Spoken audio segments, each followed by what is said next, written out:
Yo, welcome to Trippy Commentaries and our WWE RAW reactions. This is part 2. Definitely make sure you guys go check out part 1 if you skip that, because we are going to get into another epic episode of RAW. And just make sure to tune in every Tuesday here at Trippy Commentaries. We'll bring you awesome WWE coverage, the best on YouTube. So make sure to join us each and every Tuesday, because you know we'll be here for you, and you know we'll be talking about the latest in the WWE. I'm RJ, and I am joined once again by our resident wrestling expert, C-Dub. What's up, Corey? What's going on, man? I'm not sure I'm necessarily an expert, but I'm certainly an enthusiast. And as RJ said, make sure you tune in every Tuesday for all the hard-hitting Trippy Commentaries WWE coverage. It's almost like a triple power bomb from the Shield. It's that impactful.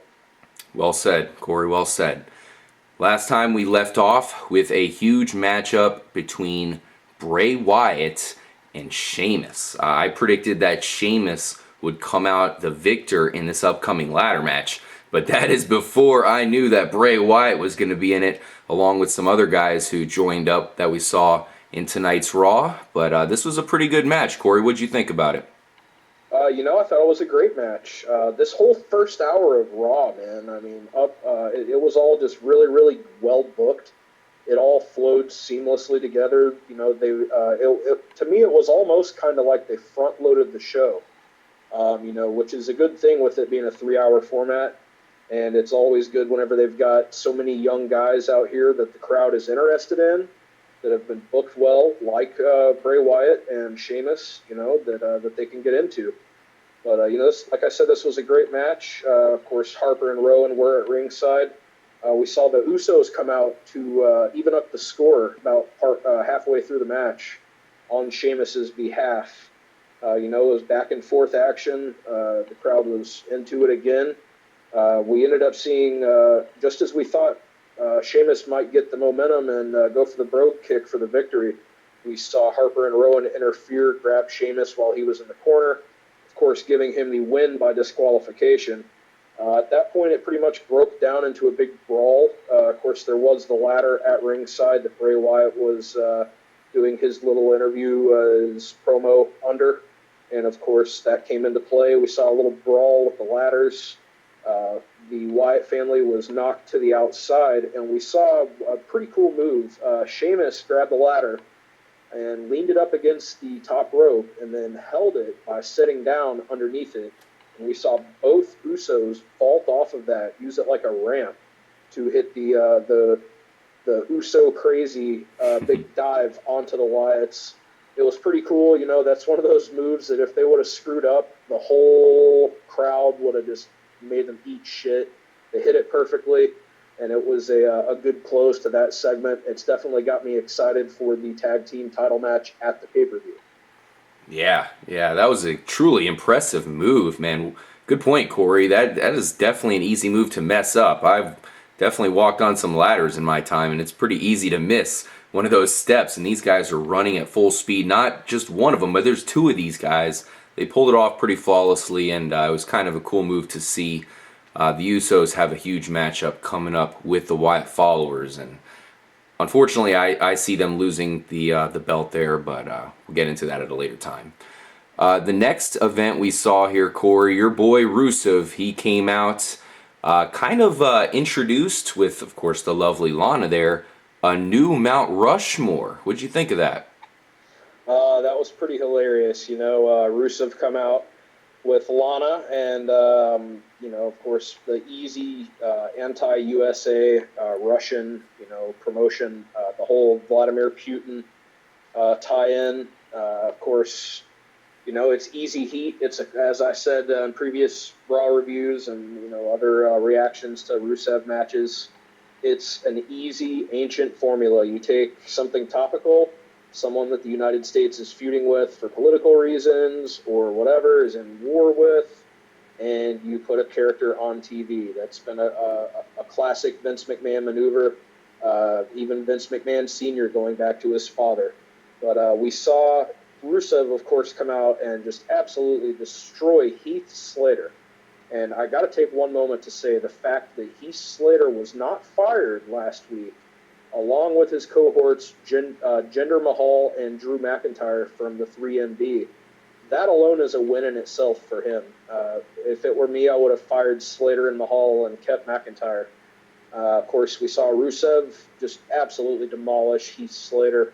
It was super quick. And after the match, we saw Rusev actually, or perhaps it was before the match, he actually spoke English. Of course, he speaks the Bulgarian, but then after that, he basically said that Rusev is a unstoppable fighting machine, and he certainly was that tonight. I'm definitely looking forward to seeing Rusev get into a bigger named feud, much like the one that he had going with Big E. I thought they would maybe keep that going a little bit longer, but they didn't. They're booking him strong, and we'll get a little bit more into Rusev, of course, whenever we talk about the big battle royal, which Rusev was in. Yeah, we actually saw Rusev pretty much in that very next match. He didn't seem too tired, although he destroyed the one-man band now. 1MB, I guess you can call him, and that was kind of a cool speech. It was interesting to hear him speak in English there, C-Dub. Rusev seems like a nice guy, and it was really cool to see him in this Battle Royal. That was the next match. In fact, it was a little bit strange because, there was so many big-time wrestlers in it with Bad News Barrett, Rusev, Roman Reigns, among others. Pretty big epic event now that we saw Reigns was in it. And Rusev has never really lost before, so I felt like he had a legitimate chance at winning this as well. Go ahead and recap tonight's huge battle royal, Corey. Yeah, well, it did seem like Rusev was almost instantly right in the battle royal, but it's easy for you to forget about. There's not really a lot for us to talk about. But of course, there was a little throwaway match with Kevin Hart on commentary, the comedian. It was a mixed tag team match. Fandango and Layla against Adam Rose and Summer Rae. Rose won with the party foul, and Kevin Hart joined the Exotic Express. Another big fat raspberry. Yeah, I guess he did have a break. But yeah, we saw, fortunately for us, right after that was the Money in the Bank qualifier battle royal. Something that was kind of funny, we saw Damian Sandow in his continuing role-playing, I guess, or dress-up that he's doing every week. This week he was LeBron James, which I got a legit kick out of. It was a pretty standard battle royal. There weren't a lot of big names in it. Of course, Roman Reigns, Rusev, Big E, Ryback, Curtis Axel. There was a couple decent names in there that I could have seen win. But in the end, the last two we saw were Roman Reigns, who got his way in there, of course, by forcing Stephanie McMahon to vomit all over Vicky Guerrero. If you didn't catch that in part one, definitely go back and look that up. That was gripping television. The Must last see two in the TV. ring we saw, Reigns and Rusev, it was a big powerhouse versus powerhouse face-off there. I would like to see those guys have a feud in the future. Maybe if Roman Reigns is fortunate enough to win the WWE Championship at Money in the Bank, perhaps that could be one of his future feuds. I gotta say, Corey, that was the moment I think we've all been waiting for, because as I kind of alluded to, we had Rusev and Roman Reigns were the two big guys we kind of assumed were going to win. To have them go one-on-one, that to me was a extremely epic showdown, and not one that I expected to see tonight, that's for sure. No, but of course, Roman Reigns hit the Superman punch and eliminated Rusev off of the apron and did qualify, as I mentioned, for the Money in the Bank Battle Royal, the Money in the Bank ladder match for the WWE Championship at the pay-per-view. Mm-hmm. So this is going to be a huge match. We've got, as we covered in part one, people who have qualified thus far: Randy Orton, Alberto Del Rio, United States Champion Sheamus, Cesaro, Bray Wyatt, and now Roman Reigns, all qualified for the big ladder match at Money in the Bank. Yeah. Easy for me to see. And of course, we would see John Cena go against Kane as the main event in tonight's Raw, and that could lead to another participant in that match. We'll get to that shortly. We had one of my favorites, Paige, come out here, Corey. She defeated Cameron, another one of the divas that she defeated. One thing I gotta ask you about here, I mean, this special finisher move that she's got, her submission hold, the PTO. We're gonna debut a top 5 finishing moves list pretty soon here, Trippy Commentaries. The PTO definitely needs to be considered because at this point, it seems like if she gets you in that, you're done for. Unless you can somehow get a rope break, which is impossible because she's got you wrapped up totally. You're done for. This is a pretty impressive move, and Paige is using it to her advantage. Yeah, definitely. You know, one similarity I wanted to point out, which of course we did see these two face off in NXT in what was a really, really great match, surprisingly. Emma, Santino's little awkward buddy from Australia, Mm-hmm. she uses a similar finisher where she bridges back, and it's also a submission. You know, I could see if Paige continues to fight off contenders like Alicia Fox, Cameron, perhaps Naomi, any of the other Funkadactyls which may be remaining in the company other than Brodus Clay. You know, I could see Paige and Emma eventually having another big showdown like they did in NXT. They're both young. They have the similar styles. I could see that being big money. Of course, hot off the heels of that big NXT takeover, we saw that great match between Charlotte and Natalya, which, it kind of lended a lot of credibility to the future of the Divas division in WWE, I think.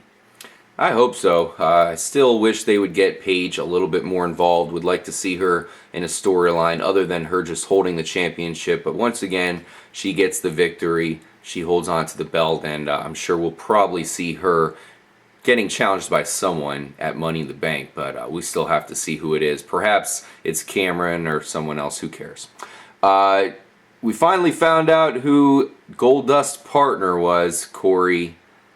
Stardust. What can you say?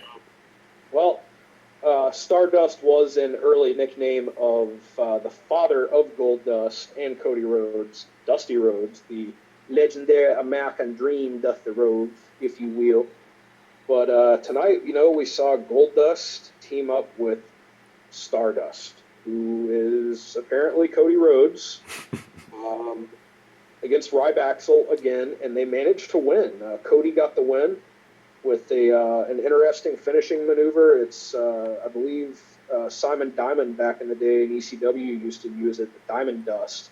It's basically Cody stands on the top rope or on the second rope and flips over his opponent and basically gives him a stunner, it's a pretty sick looking finisher. I don't know about Cody Rhodes and this Stardust thing. Honestly, I feel like this is going to be something that's super short term, and Cody is going to turn on Goldust finally. I mean, it's clear that's what they're going to build up to. Goldust is not going to be, put over as some future star because, let's face it, that's not what he is. I'm sure that if he could get his brother over to, the main event spot and finally keep him out of the mid-card, that would be great for him. I expect to see more of this Stardust and Goldust thing, but not too much of it. Maybe they might have a match at the pay-per-view, but I expect to see Cody Rhodes, or AKA Stardust, turn on his brother very, very, very soon. Yeah, I remember we were talking about this off camera as many as probably 3 weeks ago, but of course, especially in the last few weeks, you've been saying that you thought perhaps Cody Rhodes gets rebranded here. I was very excited. I'm a fan of Cody Rhodes, and I definitely think that he is underutilized right now in the WWE. This was not what I had in mind at all, and I don't know how this is going to work out for Cody Rhodes. Do you see this getting him up to the a better status here, Corey, or is this going to be a flop? Well, I mean, as I said, I see this being short term. I think if they keep it that short term, just use it as a way for Cody to come out and get a bunch of wins, week after week again. Maybe then have Goldust lose a few more times, and Cody says, "See, it was all me to begin with. I'm the best one on the team." Turn on his brother, and then, of course, start a big feud. One in which he would obviously go over. As I said, Goldust he's not going to go over in that feud, or any feud, really. But, the fact of the matter is, as you said, Cody Rhodes has been underutilized. He's not bad in the ring. But, he just needs that push, that one little thing, that extra spark to get him going. And this very well could be it, and getting going into a feud with his brother and getting the big victory. Yeah, we'll see what happens. That's definitely a left turn there. Let's go ahead and talk about the final event, Corey. John Cena versus Kane in a stretcher match, a match that we thought we were going to see between Daniel Bryan and Kane at the, of course, Money in the Bank pay-per-view coming up. With Daniel Bryan out, that's not going to be the case. They moved up the match to tonight, and they replaced Daniel Bryan with John Cena.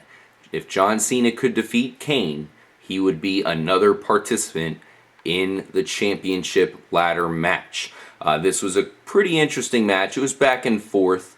I didn't think it was the greatest match in the world, Corey. I don't know what you think, but we did see Cena hit the attitude adjustment on Kane through a table. That really knocked out Kane for a few. We saw Seth Rollins come out and try to interfere, show up from the shadows, along with Randy Orton. I guess neither of those guys wanted to see Cena in the championship match. And then even Dean Ambrose kind of came out to save the day, but he ended up just getting chokeslammed by Kane anyways. Pretty crazy match. Like I said, I was a little bit disappointed. It wasn't super entertaining to me at some points. What did you think? Well, I have to agree with that sentiment, man. Like I touched on earlier, it seems like the company really front-loaded the show tonight. Hour one was it was flawlessly booked, man. It was perfect.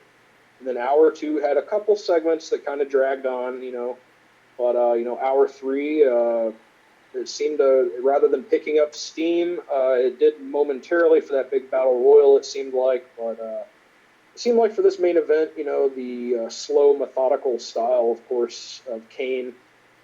John Cena, he gets mixed reactions anywhere he goes. This kind of seemed underwhelming, after what was, to me, a big front-loaded show. There was, it was decent for what it was. There was some good brawling. As you said, we saw a lot of interference between all the key players in WWE right now. We saw Kane almost get the victory. He went for the choke slam as they had the stretcher on the stage, right close to the finish line, where you have to put your opponent on it and push it, of course, over that line to win. And John Cena ended up reversing it for the attitude adjustment and won the match, and ended up qualifying for the Money in the Bank ladder match for the title at the big Money in the Bank pay-per-view. So, of course, now that brings us up to 8 participants in that match. We've got Randy Orton, Alberto Del Rio, Cesaro, Bray Wyatt, Sheamus, of course now, John Cena. Yep, John Cena. So once again, John Cena, Sheamus, Cesaro, Bray Wyatt. Who am I leaving out here, Corey? Obviously Roman Reigns, which is a huge participant. We've got, and Randy Orton. Alberto Del Rio, Bray Wyatt, Sheamus, Roman Reigns, and now I do believe we have John Cena.